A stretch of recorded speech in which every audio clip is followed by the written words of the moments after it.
Hello and welcome to the Educator's Corner podcast, the show that brings you conversations with educators from all over the world. Conversations where we stay curious for a little longer about the issues, challenges and opportunities which we are facing in our schools and in our communities. So, whether you're walking, running, cooking or just relaxing, I hope that you are ready for a compelling conversation with today's guest, Dan Fitzpatrick, otherwise known as the AIEducator. Welcome to the show, Dan, and thank you so much for being with us. How's your week shaping up so far, Dan? That's fantastic. I'm at home. I'm in Newcastle in the northeast of England with my kids, and get to work from home this week. So I'm really happy about that because as you know, I spend a bit of time on the road. So any time at home is precious. Fantastic. And if you're wondering about Dan's accent, we've got listeners all over the world, Dan. Your accent is what we call a Geordie accent, isn't it? It is, yeah. So from Newcastle in the northeast of England, known as Geordie. So yeah, I'll speak a bit slower for you, Kai. If that helps. Okay, so today we're going to be talking about AI, focusing in particular on how teachers and students can use AI in the classroom, and also looking at the wider implications for schools. And towards the end of the podcast, we're going to bring a little bit of Elon Musk into the conversation and even think about chess and how that might affect our thinking around AI. But today, to help us get a little bit grounded, because some of us have been quite busy, we're going to start today's podcast with a poem, or actually an extract from a poem written by Rumi, the 13th century poet. And this extract was used by Coldplay in their track Kaleidoscope from their 2015 album Head Full of Dreams. So here we go. And the extract is from the poem by Rumi called The Guest House. This, being human, is a guest house. Every morning, a new arrival, a joy, a depression, a meanness. Some momentary awareness comes as an unexpected visitor. Welcome and entertain them all. Be grateful for whoever comes, because each has been sent as a guide. Okay, Dan, AI, what is it to you? Is it a joy? Is it a meanness? Or is it a depression? And how have you welcomed AI into your life? Can I just say, I've never been on a podcast, and I do quite a few of them where we've started with a poem. This is the most highbrow. This is the Radio 4 of podcasts. Well, I don't want to ruin it. I don't want to ruin it now. No. So take it away, Dan. No, that was fantastic. Yeah. So it's an immense joy for me. And I suppose, like anything that is an immense joy, it has its rough edges where it could cause immense pain as well. So I've welcomed it into my life. I very quickly learned that it could help me do so much, and at such a faster rate than I could ever do just on my own. And so at every opportunity I get now, I use it to grow my own business, to work with teachers and to help them, because being a teacher myself, I know the struggles of being a teacher and how much the teaching profession needs help. It needs guidance. It needs ways to take the burdens off our backs. So I'm a great believer that AI has the potential to do that, and I say potential is quite a key word. I think it's got a real potential to change that and to be positive for how we learn, how we work, and how we live. Absolutely, and I think I think that's my hope too. That AI, my best hope is that it's going to be able to save teachers time and help them become even better. And it's going to support our learners as well and help them become even better learners for this rapidly changing world. But let's get down into the nitty gritty and often the messiness, but the excitement and the action of a classroom in September 2023. So if there were one or two just simple practical tools that you would be suggesting to a teacher anywhere in the world, this tool and maybe this tool is going to save you time.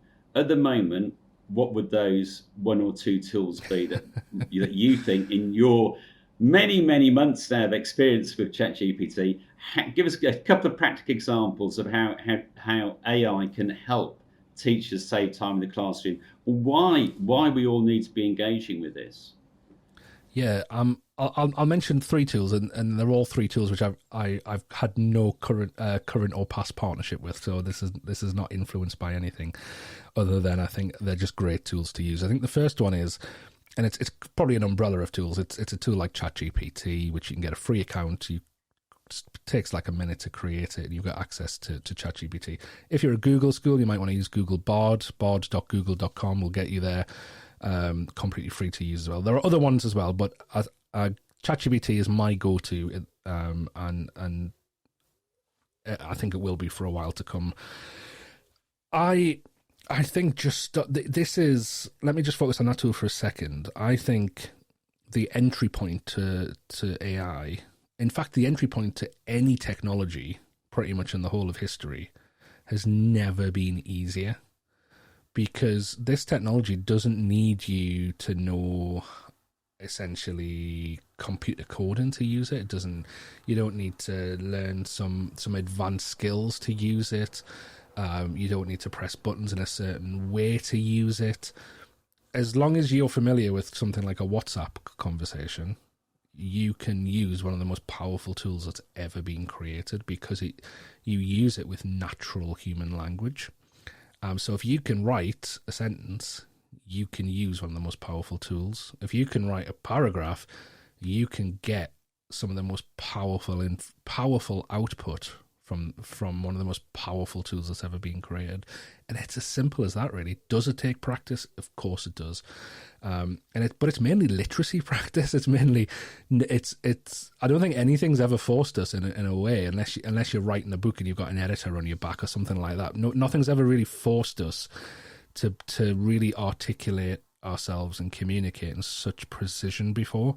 But if we do that and we do it well, we can get some amazing results out of this technology. And it all comes back to, people call it prompting. It's essentially what you write, your question or your request for one of these here. So it all comes to the quality, and the quality of the input dictates the quality of the output. So the better you get, and I think teachers are the profession in society that should be able to do this really well, because that's what we do. We try to elicit certain responses from our students, and we have pedagogical techniques to do it, like modeling and so on. So I think just get talking to it, use natural language. You'll soon realize that you probably have to up your game in terms of your question, be more specific.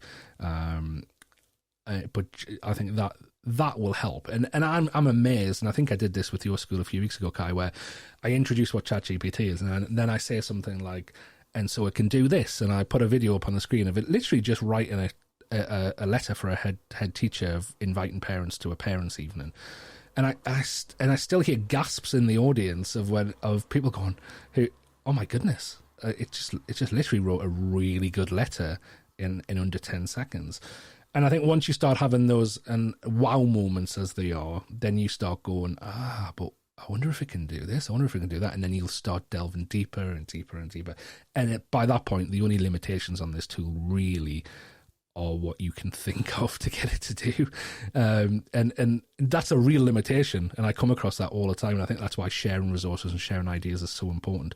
I think, let me give you the other two. I think Canva. Lots of educators around the world use Canva.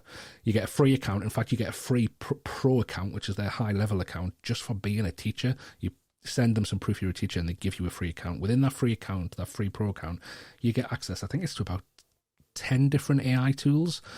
One of them being, it can create a presentation for you in a matter of seconds. It can create a document for you in a matter of seconds. It can do lots of photo things. So like in turn, you can ask it to create an image, and it'll create an AI image, a unique image, and so on. Loads of great tools in there. They're baked in. So if you know how to use Canva, they're very easy to pick up. And I've got a YouTube video which shows you how to do that really, really quickly. And the third one, and there's so many tools like this at the moment, but the kind of the best one I've found and that teachers see, and not just what I found, but what I see teachers kind of getting excited about. It's a tool called Magic School by a guy called Adil Khan in America. And like I say, I don't have any partnership with Adil and his company, but I've spoke to Adil before, and I love Adil's mission. His mission is just so simple. It's just one sentence, and he says that his mission is to create an AI assistant for every teacher in the world, and that's it. Simple, full stop. And he's created a suite of tools, which you see in a lot of other tools, where you click a button and it'll create a lesson plan. You click this; it's like a toolbox of with ChatGPT, like in the background doing the work, but you don't have to get the prompt right. They've done it for you, type thing. But it's just a nice group of tools. There's about 50 of them there. And just out of all of the similar tools like that, I see teachers gravitating towards that one the most, which makes me think it's doing something right. Maybe it's the user interface, it's the usability of it. But yeah, 3 tools that you can just go get logged in, and all 3 of them completely free as well. Okay, that's really interesting, Dan, because if you'd asked me, following your workshop with our school, and just, Dan is available to do workshops for schools, and he's absolutely brilliant.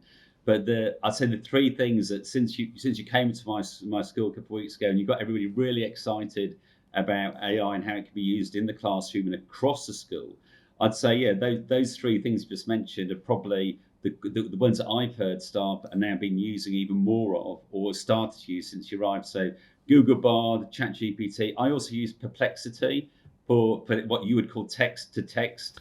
So if you want to write letters, if you need some help with writing, whether it's letters or it's copy for your website, or you're starting to write reports, maybe these tools that help you, and like I say, what I learned, again, I think I learned from you, Dan, that it's called ChatGPT because it's conversational. So you're having a conversation with the software, so it's really easy to use. Just on Perplexity, because I've started using it a lot more than I used to recently, and I think it's really good for research because it tells you where it's getting the information. And in fact, I've just bought a pro account simply for that. But ChatGPT, for its high-level reasoning, I still go back to all the time.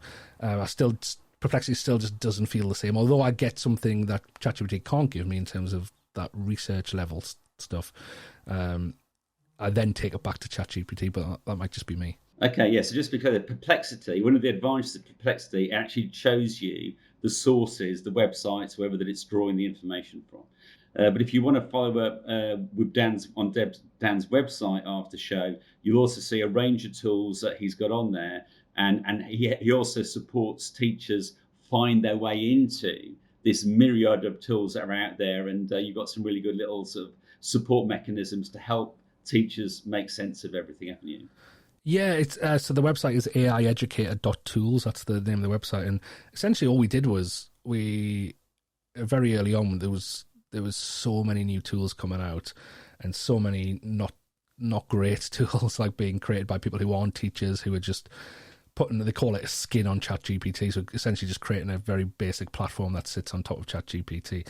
And we really wanted to look for things that would have an impact. So we've got about 150 tools on there now, and we put them on if we know from a certain teacher or group of teachers that it's having an impact.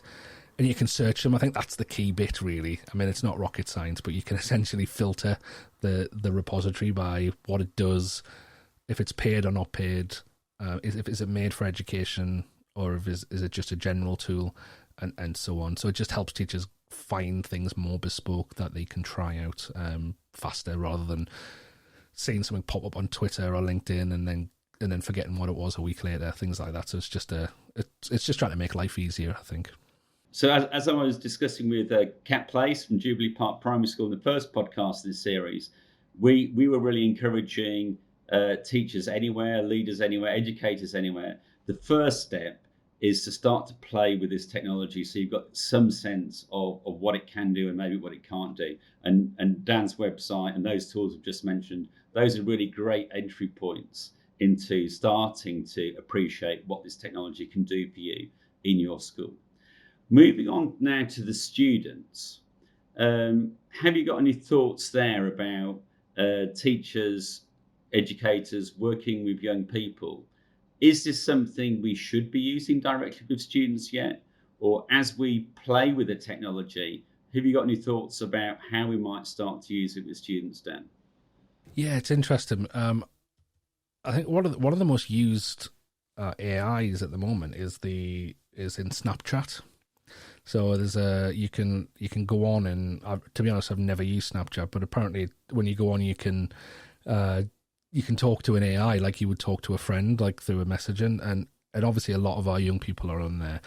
I know Roblox, which is a game, again, I've never used it, but a lot of young people build on Roblox, the game, and Roblox are just about to release a feature where you can type in, or you can speak as well, what you wanted to create for you, and it'll create it for you. So we're about to see young people, in fact, probably the majority of young people all over the world, suddenly have access to really good AI tools, or if they don't already.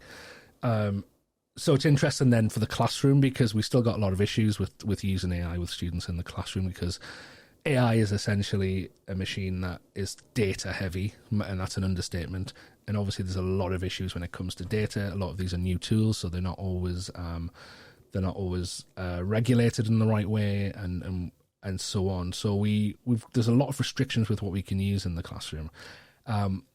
However, saying that, some tools, like I suppose if you've got students who are 13 years and over, you can use ChatGPT with them as long as you've got parental permission. But there are other ways around it. So there's a great tool called Teachable Machine, which is by Google. And if you search Teachable Machine, I think the web address is teachablemachine.google.com, I think it is.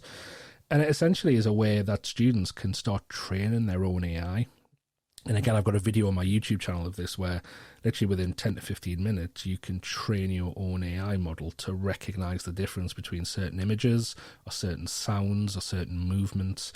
And your students can do that. And it's a great way to get them thinking about how this technology works. Now, I think as part of any good AI literacy, which hopefully all schools are starting to think about, even if it just sits within the digital literacy or IT courses they already do, is an idea of how it works. And it doesn't have to be massively technical. They don't have to be the next AI engineers, but just an idea of how it works helps them understand what they can do with it, what they can't do with it. For example, you hear people going, well, ChatGPT can't cite sources, so it's terrible. That's not what it's designed to do. Once you know how that AI model works, you will realize that citing a source is impossible unless you add another bit of technology onto it, because it's essentially a generator based on probability. Now, that's not how we write sources. we don't sit there and go, so the probability of it being from this book is, the probability of it being this page number is. It's a factual thing, and it's not necessarily how that AI works. So understanding how it works will kind of give students an idea of the limitations and so on. I think, and I've did some sessions with some primary age students actually in the Lake District a few months ago, and it was really interesting because we used a few tools, some of the tools that are more safer to use, like some of the image generation tools, the basic ones, and students, I mean, I think they just ran away with it. They were using it, so it didn't faze them. It's interesting. Students didn't have like I say with teachers, they didn't have a wow moment where they go, oh wow, it can do that. These primary school students were just like, all right, so it can do that. All right, what's next? There was no I think there was no kind of preconceived expectation of what technology is supposed to do and what it can't do. So they didn't have that moment, but. I think we have to build the literacy piece around the AI literacy piece around getting them to use it. And I think that's really vital, because although we might not necessarily be able to really, really use AI in a deep way in the classroom at the moment, which will change. And I know I'm thinking of, I can't say it yet, but there's a great tool that a lot of educators use in the next few weeks is going to release a product update which will allow students to be able to interact with chatbots, so we will get there. But I think the more important piece is what we're teaching them about this technology and how to use it. because there's responsible ways to use it, and there's not so responsible ways to use it, and there's also good ways that people will use it, or companies will use it with us. So, and bad ways. I mean, to take it to the extreme, there's already political parties in the United States that are using AI generated images in political campaigns. So there will be organizations, people out there who want to trick us, and let's be honest, trick our students with this technology. So I think the educational piece around it has to be paramount, and probably more important than using it in the classroom, because we can probably be guaranteed they're using it outside the classroom. And then when we're able to use it in a more safer way in the classroom, and that'll be here before we know it really, then we take it to the next level. Okay, so at the moment, I think what I'm hearing, and what I'm sharing with my colleagues is, if you are going to use it in the classroom, make sure it's technology is specifically designed for use for students, because there are all sorts of issues which you could run into. But the bigger picture really is AI literacy is something we need to start building into our curriculum if we haven't started to do that already. 100%. And I think what you mentioned there first is can be a really clever way to do it, in terms of the teacher being the interface. So I know, in fact, when I did that student session, there's a tool called D-ID, and you can talk to an avatar on that platform, and it kind of uses the as its brain, ChatGPT, and you talk to it and it talks back to you. So you don't have to write anything, you're just talking. And it's ChatGPT technology, so you can't technically get the students to use it directly. But I put it on the screen at the front and ask students what they wanted to ask it, and then we relayed that to the talking avatar, and we're able to do it that way. Like you said, pre-tested, just like you would if you're going to use a YouTube video in a lesson. You'd want to watch it first. I've learned from that lesson before, Kai. People hide things in videos, so you want to watch them all the way through before you show them to students. So, but yes, I think it's just that responsible use of technology, isn't it? Then I think you're also really interested, if we sort of zoom out a bit, you're also interested in the strategic piece, and I guess what this might mean for our education system. And I think you've got a really interesting story that I'd encourage you to share in the podcast now about how Elon Musk's involvement, even though he was calling for it to be paused not so long ago, a few months ago, he was along with a group of leaders asking to be paused. You've got, I think, an interesting story that involves him, which I think starts to point towards where AI might take us with our education system. Do you want to tell us a bit more about that, Dan? He's not involved in it anymore, but he kind of was the spark for the creation of a school called Synthesis, and essentially the story is a guy called Josh Don. He was a teacher in California, and Elon Musk's boys were in his class, and Elon Musk decided that the school, by the way, it's like the best school in California.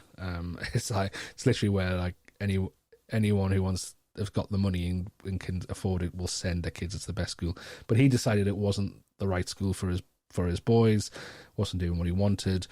But he'd heard from his boys about this teacher, Josh, who focused a lot on real world problem solving with the students, and so decided he got a secretary actually to ring Josh. And I've spoke to Josh a few times about this, and Josh says his secretary rang, and he was invited out to SpaceX offices a week later to have a meeting with Elon Musk, and he's driving to SpaceX a week later, and when Josh tells the story, he talks about he was literally shaking in the car on the way over, as you probably would be.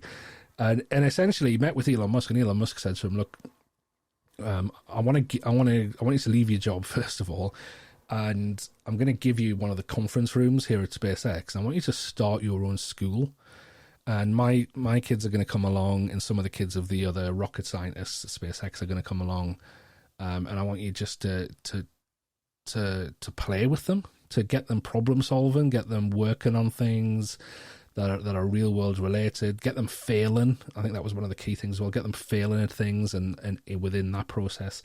And so Josh did that. He had a lot of fun with that. And in fact, you might have heard, I think it's back in 2019, it was in the news that Elon Musk bought Gene Wilder's old house in the Hollywood Hills, who Gene Wilder played Willy Wonka in the famous movie. And they moved the school to Gene Wilder's old house. So, but anyway, Elon Musk, after a few years, when his boys it kind of outgrew it, being Elon Musk, decided he didn't want anything to do with it anymore. Just give Josh some money and said, "That's the money I want you to go and start your own school." And that's where kind of the connection with Elon Musk ends, really. So Josh decided he wanted to take what he was doing, and one of the classes he was teaching was a class called Synthesis, where that was the class that was really focused on the problem solving element, and he decided he wanted to create a school just around that curriculum he'd created. So he created Synthesis, a purely online school where kids from 8 to 12 years old from all over the world jump on video calls and collaborate on and problem solve on different issues. They make their own software, and so they have just released their first AI tutor, and it was done in collaboration with a company called DARPA, a mathematician from Princeton University, who is kind of the personality and the brain behind it. So when you're talking to the AI bot, it's him. So they essentially recorded so much of his lectures, so much of him. They've tried to incorporate his personality into this AI bot and his wisdom and knowledge. And you can go on and try this. I think on their website, you can try one of their lessons. It's fantastic on binary numbers. And their whole idea now is that students will learn the basics and they will learn it really fast, because they're already seeing their students get to the end of some of these units with this AI tutor and wanting the next one, wanting the next one, wanting the next one, and they're going really fast. So they're saying this is going to really help students with their knowledge, because knowledge is still vitally important, isn't it? It's the building blocks of them, what our skills are, what becomes our wisdom and our ability. And then what they'll do is they'll focus on the kind of the team collaboration, problem solving pieces still. So they'll still have that human element, but then the AI element as well. And they're looking, in fact, I was talking to Anna Fabrega, who she wrote this great book, actually, which has just come out, called The Learning Game. And she works at Synthesis, and she was telling us the other day, she was on my podcast, and she was telling us that their plan is to do a K to 12, so kindergarten to year 12 in America, which is like, was it 3-year-old to 18-year-old full education system. I am using this model. Now, my hypothesis here is, and it's not just based on Synthesis, but many other schools that are like it at the minute. There's a great one called Sora, a problem-based learning online school, which is doing really well in America. Minerva School in the UK. I was just talking to those guys this morning. There's one in Germany just popped up called X-Schooler. They're looking to do something similar. We're about to see competition to education like we've never seen it before, and it's gonna be cheaper than private education, because the market forces at play will bring it down. And in fact, I was talking to a guy called Gerd Leonard, he's a self-proclaimed futurist. He's a guy from Germany. He writes academic books on the future of society, really good books, well-respected scholar.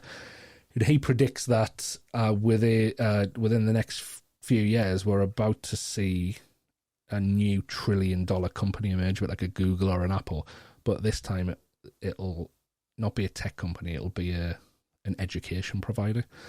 If he's right, and that does seem to be the direction we're moving in, and we could get there even faster, boosted by AI and AI tutors and other types of integration. Where does that leave our educational system, who find it really difficult to innovate? Where does it leave our schools, colleges, universities? So I think it's really important we've got to focus on the strategic piece here, because we're about to see non-traditional disruption and non-traditional competition causing disruption.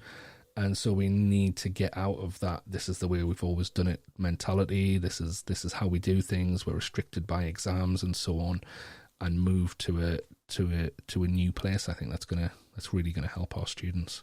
It is indeed, and certainly I'm sure we're all noticing, and have been noticing over the last couple of years, there has been a growth in the number of online schools and alternative schools that are out there in the world. And yeah, it looks like, as you say, Dan, that AI is going to help in all sorts of ways the acceleration of that growth of alternative and different models of schooling. And those of us who are, like me, in more traditional based schools, we need to think very carefully about how we can evolve and how we are adapting to this rapidly changing educational landscape.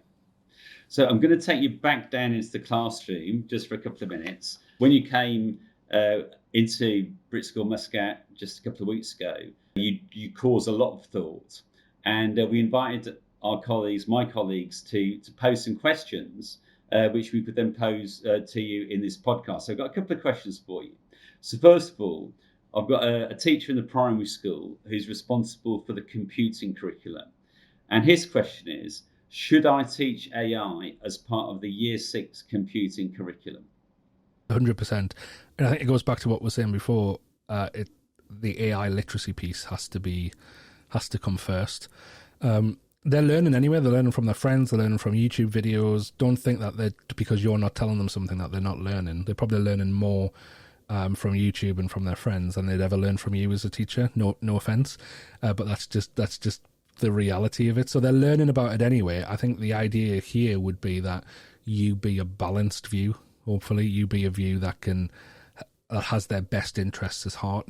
Random YouTube videos doesn't have their best interests at heart. Their peers don't, because they're if they're especially the Year 6s. So you be the person who tells them about AI, who builds their skills around AI, who gets them to do it safely and in a beneficial way. And then I've got a second question from one of my colleagues who supports students with university applications. So this is about sixth form students, 17, 18-year-olds.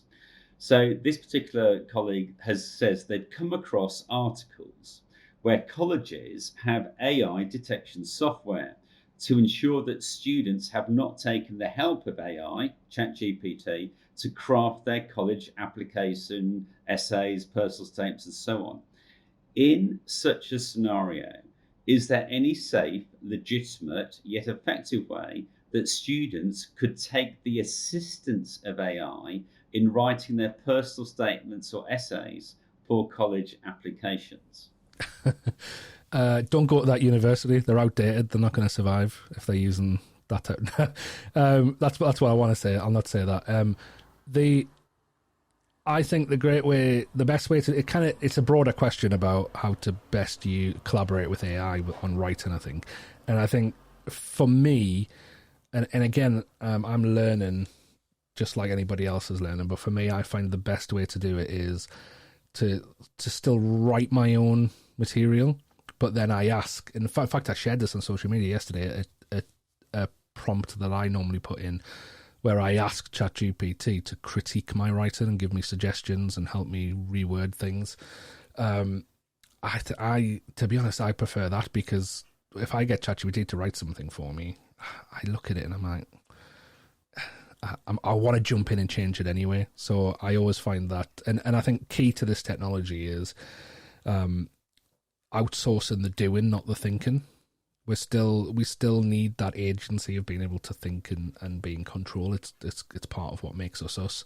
So get AI to do the legwork, get it to be an editor, get it to give you ideas to help you generate ideas for what you want to write. Like you could say something like, what I really want to write a paragraph about in this personal statement about how I'm captain of the local hockey team and I'm really showing some great leadership skills within that. Get ChatGPT to help you make some connections between leadership and hockey, and to generate ideas to help you write it. Don't get it to write it for you, because let's be honest. If you're somebody who wants to stand out in the world, and hopefully we all do, if you're using the same tool as everybody else, that's going to make you average. Use it to make you stand out, rather than bring you down. I agree completely. From my experience so far, I think maybe the irony is that to use artificial intelligence effectively, you need to use it intelligently. Yeah. So use artificial intelligence intelligently, and I guess that links into then maybe this might be, I'd say, maybe my quote of the year that I've heard so far about AI is, you won't be replaced by AI, but you'll be replaced by someone who uses AI intelligently. So that really leads, that's my final thought for this afternoon, Dan.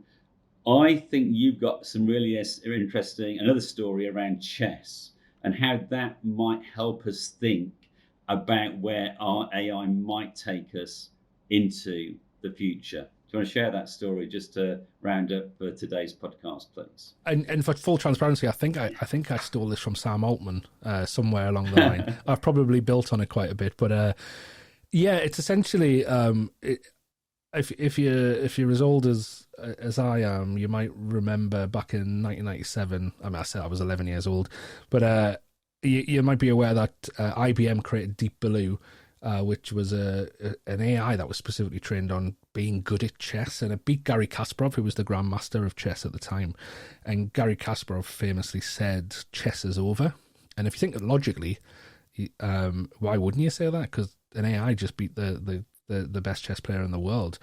Fast forward 25 years, and chess is more popular than it's ever been. I talk to people who are in that world. I'm not necessarily in that world myself, but they say that more young people are watching chess, playing chess than they've ever have. More adults are as well. There's different versions of chess. There's online chess now as well. People are watching it. And my big question is, why would you watch two humans play chess? Surely, if you wanted to watch the best game of chess you've ever watched, you would watch two AIs, because we know the AI is better than the human. So surely watch two AIs if you want to watch a really good game of chess. But that's not what we choose to do. We choose to watch two humans, and I wonder why.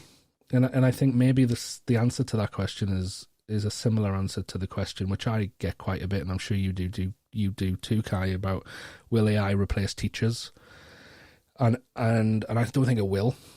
And I think it's because, just like people wanting to watch human chess, they want the human interaction, to follow the human journey, the human story, the sweat on the brow of somebody in a tricky position, the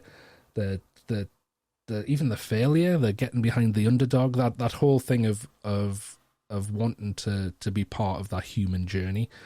And goodness knows our students need that as well. And our students will want that, because we're humans. It's part of being human that we need human connection. We need to be with other humans. And I think AI is going to change our world. Absolutely. I think we could get together again in a couple of years' time, and it wouldn't surprise me if we had AI assistants. We had AI Kai and AI Dan on the call as well. It wouldn't surprise me. I think that's the direction we're going in. And will you chat to it? Probably. Will it tell jokes and make you laugh? Probably. Will you have a bit of a friendship with it? Probably. Not just you, Kai, but everyone. But I think we'll still see that as a hollow relationship, as a superficial relationship, and we'll still crave the human. I think the human side of it is vital. And coming back down to education, I think the human element of education is massively helpful. If our children are on a learning journey, we need that human connection. And my hope is that actually AI, and in fact I know AI will be able to do this, my hope is that we use it for this, will actually be able to unshackle us from the technology, will actually be able to take away the elements of how we live, learn, and work that turn us into robots, turn us into machines, and free us up. And I think, and I hope, and I think it would be amazing if the role of the teacher does change drastically, but not in a negative way, in a way that helps the teacher to be more human with the students, in a way that helps the teacher not see the students as another number or their work as a number that they then has to be compared to with everybody else's and so on, but actually help form the character of the human being, help form those peripheral soft skills that we refer to, that actually we know are essential skills and should be at the heart of the curriculum. And maybe we start employing teachers based on their character rather than what they know and how they teach. That would be interesting, because we know that they can they can be a good example and form the character in our students. Not that we're not doing that at the minute, but maybe it'll take more of a centre role. And I think that's amazing. And I think I hope it's not just a utopian dream. I hope it's a reality, because I know AI will be able to assist with that. It's just we need to, and to borrow your phrase, Kai, and I think you nicked it from Mo Gadwa, we need to parent it. We need to parent. Yeah, we do. We need to parent it and get it to do that for us, and not just think, oh, well, I'll just wait a few years and see what we've got on our hands with this AI thing. We need to get involved now and as you say, parent it.